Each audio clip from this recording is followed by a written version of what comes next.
Yung apo ko. Nga kami ang nagpalaki niyan. Ano na yan siya? Tandaan tayo yung biscuit mo natatapon. Yung grade 2. Bata pa. Mga 8 taon pa. Inumin mo na, tay, kontrolin mo muna yung sarili mo, inumin mo ng dahan-dahan para may mainom ka, mainitan yung sikmura mo, tay.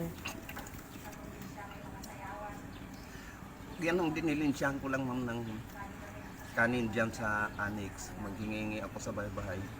Kasi mabuti man ako, makatiis ako. Yan ang dinilinsyahan ko siya ng pagkain. Yung apo nyo po. Umagat hapon. Upo ka ng maayos, tay, para makainom ka ng maayos. Nangangatog ka ng gusto, oh.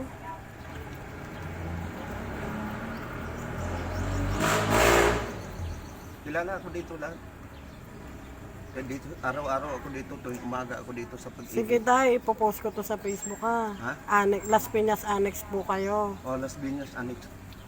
Kung